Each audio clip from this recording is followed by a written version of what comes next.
and then you eventually move to a superstructure as you continue to build to ensure that things are working the way that you would like them to. And so, in the very first couple of exercises with our military, those things have been completed well enough. We believe them to have been enough. And now, to build upon that capacity, that foundation, the U.S. is here to assist us even further to ensure that our military benefits from some training that they are going to partner with the military Marine Expedition Unit on. So would you, confirm or deny or dismiss any sort of claims that this is being used as a front for intelligence gathering? No, that is absolutely false. Sorry. To answer you in short here. Well, the fact that our local, Defense Force personnel, soldiers, sailors, airmen, will be involved in this training, is that an example, or would you say that that is an example that, any further action or any further exercises would involve local military personnel if it reaches that point? No, but they are going to be involved in this particular exercise. Not in a training capacity, in a more military role if it reaches to that point, just as the U.S. have been confronting, purported narco-traffickers. Is it safe to say, therefore, that because of the training exercise, that no, these there's local absolutely no information to suggest that. One quick question I wanted to know. I know that most of the topics you would have touched on so far in this media briefing touched on matters relating to the military, national security, the defense, and so on. How come Minister of Defense, Ian Sturge, isn't here to, assist in the briefing? Because I know that he's the line minister for the regiment, the Coast Guard, and the Air Minister. Nation. So I mean, whether or not say or I was essentially this is how the government chose to disseminate information through the Ministry of Foreign Affairs. But I can't tell you if it is you are attempting to suggest that he's not well read into any of these things that we are speaking about. Is not true. He is fully okra, intimately okra with what we're discussing here today. One last question from myself, well, so far at least, is that earlier this week, over the course of the weekend, it was reported by one of our daily newspapers that the Venezuelan diplomat or the Venezuelan ambassador to TNT did not participate in the wreath-laying ceremony in honor of Remembrance Day, Memorial Day, because that person was disinvited by the government. Is there any truth to that, or how would you respond to it? Well, I mean, I wasn't there, so I wonder if I was disinvited as well. So you don't know? No, I don't know. I can't. I won't be able to answer that. Understood. Hi, good afternoon, Minister. Alicia Boucher from TV6 News. I just have two quick questions. The first is I would like to follow up on my colleague Ryan Hamilton's question on SOFA. Now, I remember when the former administration would have signed the SOFA agreement in December of 2024, the UNC, who was in opposition at the time, was then clamoring for the contents of SOFA to be made public because of concerns that Trinidad and Tobago could have been used as a launching pad for U.S. military to attack another country, i.e. be it Venezuela. And now you're saying that the SOFA agreement is a national security agreement that cannot be revealed. Former SOFA agreements have been posted on the U.S. Department of State website. So citizens, I believe, would have a right to know if Trinidad and Tobago can, in fact, if their country that they live in can, in fact, be used as a launching pad for U.S. military. So again, I'll put the question to you. Does the SOFA agreement entail anything in there that allows this country to be used as a launching pad by U.S. military, either with or without the permission of the government of Trinidad? So, Alicia, I'd start from where I left off, essentially. One, it is in fact a national security document, and I can't get into that.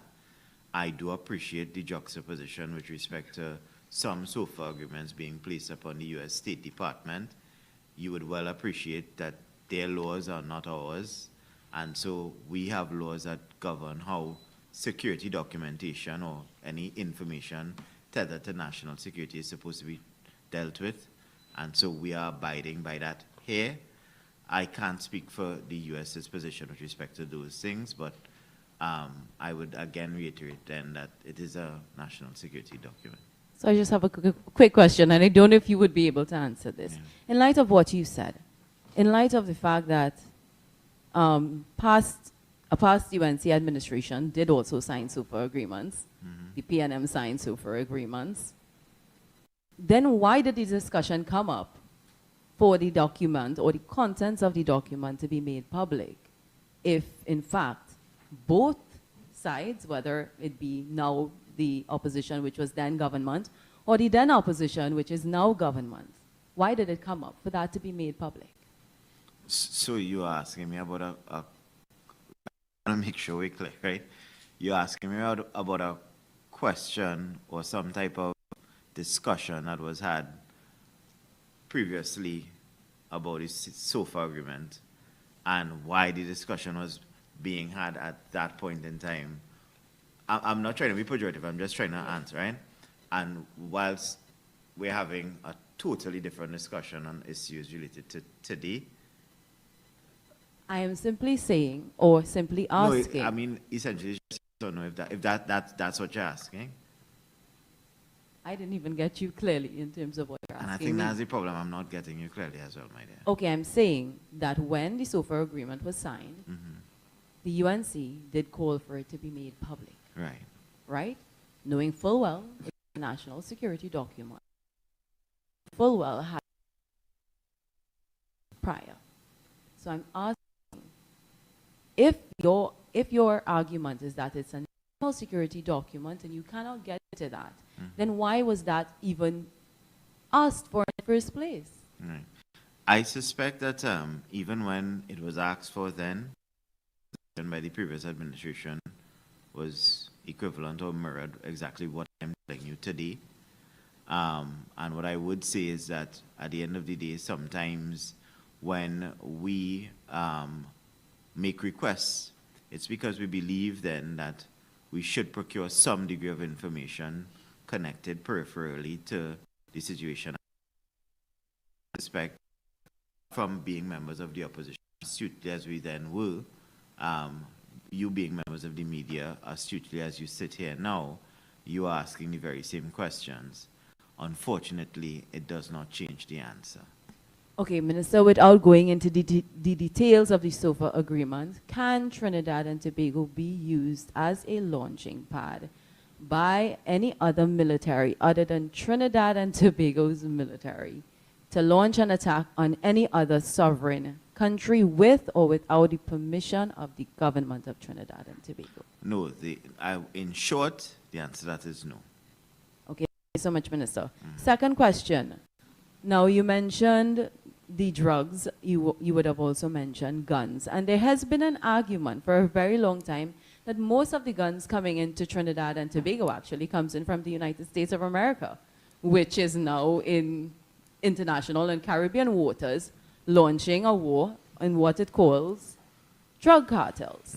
So what is the discussion like at this point with the United States military, which is in the Caribbean region, launching a war on drugs as it pertains to their guns coming into Caribbean countries, including Trinidad and Tobago? I'm glad that you asked that question. And it actually brings me back to the very same point I was making earlier on when I mentioned what Sean had spoken about with the I.A.N. River.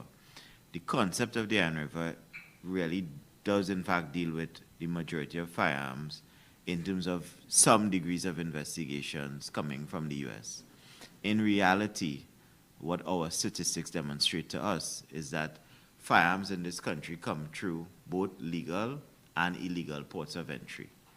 Some of the firearms that are illegally obtained, when they do come from the legal ports of entry, they have origin or originated from the U.S., but they've also originated from the other territories as well.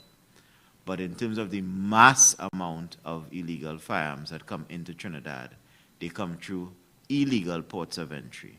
The ammunitions as well too the varying amounts of ammunition from .22 to 9 millimeter to 5.56 or 7.62 to .5 ammunition, which is not supposed to be utilized really. They do come from illegal ports of entry, and with the greatest of respect to all our colleagues that live in South America, that is where those arms and ammunition come from. So the majority of the illegal gun flow and munition flow comes from the illegal ports, which are from South America. And the gun flow is linked to the drugs. Well, yeah, it's a link. Yeah. Good morning, Minister. Good Bishop, morning, from Express Newspapers. What's your name, my dear? Vidal Bishop. Michelle. Yes. Can you confirm whether the ambassador for Venezuela is currently the dean of the diplomatic corps in Port of Spain? Absolutely, he is the dean of the diplomatic corps. Okay, and why was not he invited to the wreath-laying ceremony Well, on Remembrance Day? that connects to the very same question that the goodly gentleman Shane asked. I am not aware that he was not invited, my dear. Okay. Minister, I just have one final question. Of course you do. Can okay, so in terms of, now I know that the exercises that are to be taking place over, I think you said the 16th to the 21st, right? Yes. It's part of a long-standing agreement with the U.S. Southcom and so on. Would there be anything different, without going into too much details, because I know obviously there would be technical national security aspects of it, different from for our members of our... Yes. So as I mentioned before, essentially we are building capacity. So when I used to go to the gym a lot, I don't go as often now, we always used to have a saying, steel sharpens steel. So for you to become better, stronger, brighter, faster, you have to build and train with somebody that is stronger, faster, better, brighter, considerably, or has a better capacity than yourselves. And so as we build that capacity with our TTDF, and they'll be training with these Marines, that is what we expect to happen, an intensified version of what they were normally accustomed to get them to that level. Minister, can you say when will ambassadors be appointed to Caracas and Washington, D.C.? No, I can't say. We have a number of ambassadors who we have not appointed as yet. And in my last interview that I did with someone, I mentioned to them that it is a process that we are taking our time with. There's a lot of due diligence that has to be conducted before an ambassador is appointed. That due diligence takes place on our side first. And then when we do, in fact, settle on a name, we have to forward that to send the person to. And then they have to conduct their due diligence and then sign an agreement basically saying, yes, can come. So as you would well be aware, we have an ambassador to Peru, New York, which is Dr. Neil Hassan. We have recently sent out former industrial court president, Mrs. Deborah Thomas Felix, who has a wealth of knowledge, and she's now the High Commissioner to Jamaica. We would have sent out Mr. Chandradat Singh, who would be the High Commissioner to India, posted in New Delhi. And we are working assiduously on getting other ambassadors posted. But we will take our time with it because we want to ensure that the best possible position is placed within the mission that they intend to serve.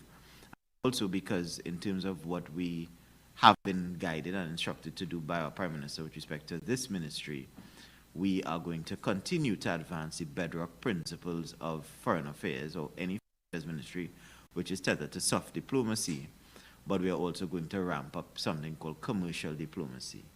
And so it is important that the ambassadors that we do send out, they appreciate what we mean in that context of commercial diplomacy.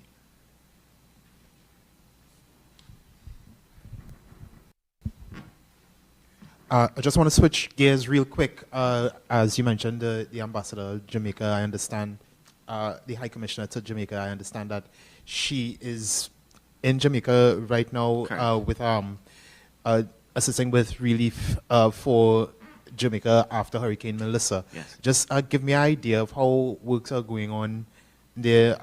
We know TNTech sent a number of people for a 30-day. And we also got information, I believe about last week, that we may also send some military personnel there, but we weren't able to get a timeline for that. So could you tell me a little bit about what's going on with Jamaica? Yeah. So, again, on behalf of the government and the people of Trinidad and Tobago, our hearts go out to the people and the government of Jamaica during this very, very trying time. The Hurricane Melissa really destroyed parts of the island, the western part of the island. Tourists would go to, such as Montego Bay and Negril. I mean, I've been to Montego Bay and Negril, and I think it's absolutely beautiful, but the devastating effects of the hurricane, you know. So, in terms of our directions from the Prime Minister, we have been sending out containers. I think the last number would be about... In total, 8 containers. Eight would have gone out, and then we have about 4. 4 more going. Right, so about 12 containers, 40 foot, 12 40-foot containers would have gone to Jamaica. The containers would have been packed with items that we would have received a listing from SIDIMA, who would have worked with the Jamaicans version of ODPM. So we ensured that we sent items that they needed. The ones that they requested, that is what we sent. And this opportunity as well participated, because corporate really did in terms of their efforts in getting these items out to Jamaica. I thank the Trinidad and Tobago Manufacturers Association, the Supermarkets Association, and all the other associations that assisted and are still assisting currently right now, because the efforts are still ongoing at the port in Point Lisas. And yes, we would have sent off, I think, on Tuesday, some TNTech contingent to Jamaica for them to do work there for a period of time. That was made. Now, with respect to the request being made for the TTDF contingent to go, that request we're trying to ensure that it is that we get a proper request before we send those gentlemen out. So they would be part of a unit that is really deployed to help for reconstruction, clearing of roads, roadworks and whatnot. But there are a few little intricacies that have to be worked out before we actually deploy them. And we are currently in the process of doing that with the Jamaicans right now. And once that is done, and the need still is there, they will be deployed. Hi, good afternoon again. Just wanted to touch back on the issue of the training exercises between local military forces and the U.S. Marines Expeditionary Force. You know, in 2025 alone this year, we've had several joint military training exercises between March to April. I understand we had the Trade Winds exercise, where not too long ago, maybe last month, from September into October, we also had a separate, batch of military exercises involving our local regiment. Some might ask, this latest military exercise, what's so special about this? What does this touch on? Because some would even say that it happens at a very curious time in the region, given everything that's going on. Right, I'll answer two things here. I wanted to also finish up on the Jamaica point, because we, as you know, the hurricane would have also hit Cuba and Haiti, and we have been in contact with the Transitional Presidential Council in Haiti to try to get relief to Haiti. Hopefully we'll have some containers going out to Haiti soon. And then we also will have containers going out to Cuba. That is also one logistically that we have to work around with, but we have been in contact with the Cuban ambassador and representatives from Cuba so that we can send some relief out to them. They've sent their needs list to us, so we have it. We recently received the needs list from Haiti. So containers have already been packed, and logistically it's just to get those containers out as well, to ensure that we meet the needs of all our CARICOM brothers and sisters that have been so affected. In terms of your question, no, I do. In terms of this being something special, It is. I mean, every time we get help from a foreign superpower, it should be considered something special. And as I mentioned before, just by using that saying, steel sharpening steel, you only get better when you work with somebody who essentially is better or in a better position than you are. You're not going to become better at journalism if you work with somebody who just started and you are 5 years call into journalism. You'd get better if you work with somebody who has 10 years or 15 or 20 years experience. And that is essentially what is occurring between our two countries. And that is where, so it tethers back to exactly what I've been saying. Capacity building. You need to start somewhere, produce your foundation, and then build your superstructure as you go along. And that is what has been happening over the last couple of months with respect to the TTDF, the Trinidad and Tobago Coast Guard, members of the Special Forces, members of the SNU Special Naval Unit, and working alongside the U.S. Has the cabinet been briefed on the arrival of the USS Gerald Ford in Caribbean waters, which occurred earlier this week between Tuesday and Wednesday? You know, I heard and I looked on just like everybody else considering this Gerald Ford. I mean, it's not in Trinbagonian waters, and it's somewhere in the Caribbean. I don't know where it is, and to be in short, no, because it's not something that the U.S. would speak to us about. It's not a ship that is coming to Trinidad. It's not something that we would be aware about. It's a military ship. They have their need-to-know positions, and at this juncture, it does not touch and concern Trinidad and Tobago, so we don't need to know. And lastly, just as the asset, there's also been reports, albeit unverified reports, that the military has also deployed several close to Venezuela.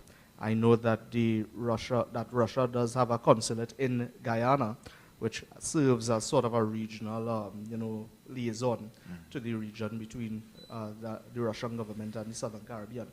Has the Ministry of Foreign and CARICOM Affairs been in contact with them recently, given everything that's been going on, or have you all had reason to? We had no reason to reach out to Russia considering anything as it relates to Venezuela. Russia has assisted Venezuela in the past on a number of different occasions, in a number of different iterations. And so there's no inertia to push us to reach out to the Russian consulate in Guyana and ask them anything about their relations with Venezuela. We know that they are good friends and they have bilateral relations, and nothing is wrong with that. Alicia, I thought that was your last question. All right. Final question. I know, it has been stated that we needed assistance in terms of the guns and the drugs and coping with that, and maritime border security. But, in light of what we are seeing with the level of weapons of war that we now have in regional waters, Minister, I wanted to ask,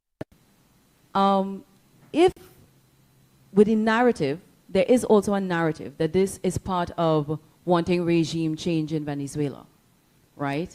The U.S. has denied that, but it has been suggested. So let me just ask, although this particular situation at this point, based on what you've said, serves our purpose in terms of reducing crime as it pertains to guns and drug cartels and so on, if this leads in fact to a war in our Caribbean region, would you be willing to support a war that stems from what we are seeing in our Caribbean region? Your question began by speaking about weapons of war in the region. That is correct. Respectfully, as if it was something that happened yesterday. I'm speaking about the level of weapons of war. As if it was something that happened yesterday. Weapons of war within the region, not only within the region, within Trinidad and Tobago, they've been here for quite some time. Persons have been going around this country indiscriminately shooting at people with AK-47s and AR-15s, which are weapons of war, for some time, prior to what is taking place now.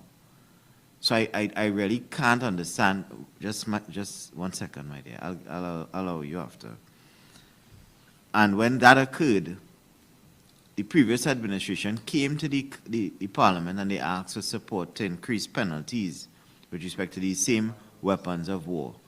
And what did the opposition, now government, do? We supported them because we understood how dangerous and crazy these weapons would be to have them on the streets in the hands of, unfortunately, some young men who would be misguided. So that is a problem that we faced as a nation prior to April 20, 2025.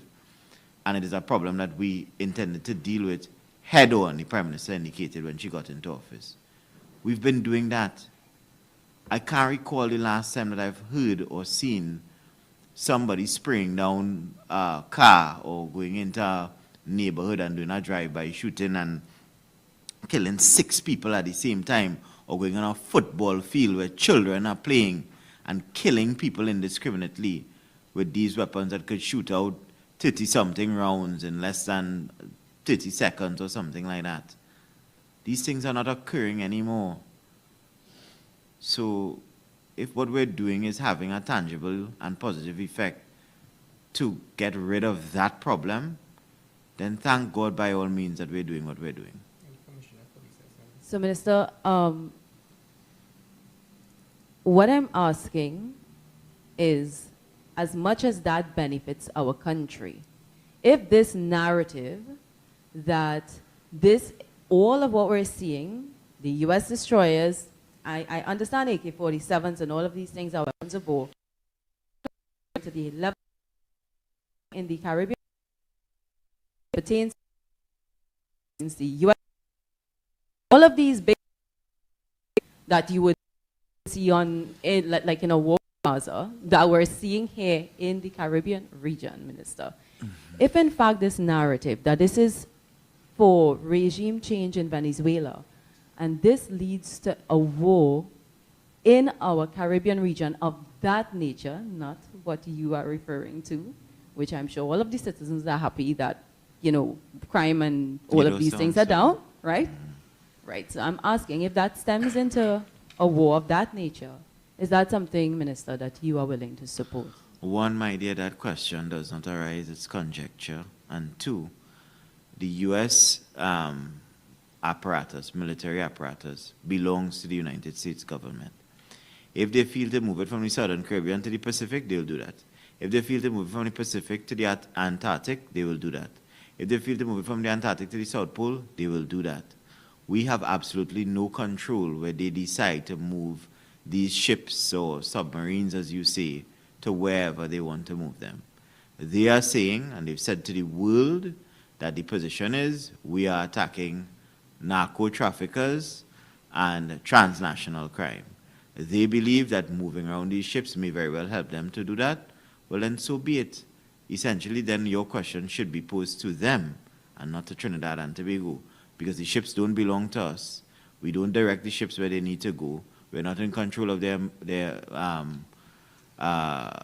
marine unit or logistics as it pertains to where these ships have to move and go and whatnot.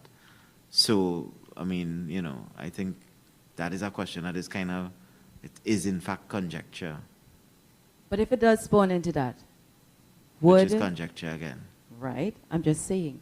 But I mean that everybody has their limits and everybody has their foundation and everybody has their morals. I'm saying that if it does get into that, is this something that you would stand against? All is I'm saying is that if you, which I've done this morning, if you ask me something factually, I will answer. But if you ask me something based upon conjecture, what would you do if this happens? I mean, I've never done it as a lawyer, and I am not going to do it as a minister. If it happens, trust that your government will stand with you, and we will make the best possible decision in the interest of the people of Trinidad and Tobago. That is what I can say. Thank you so much, Minister. Of course, no problem. Minister, just one more question from me. Oh God, I thought you were going to say no more questions. Were the students ever given discounts to come to?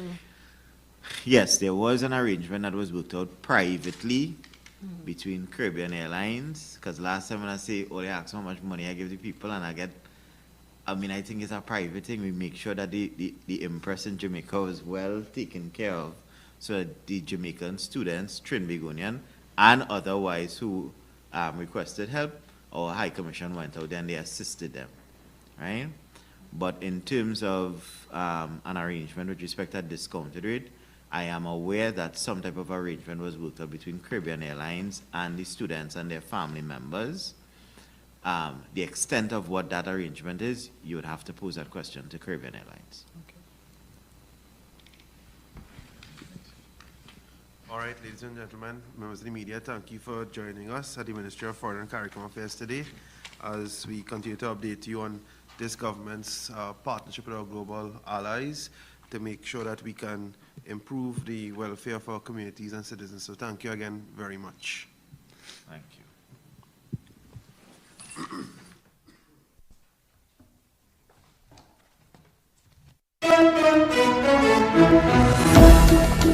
you.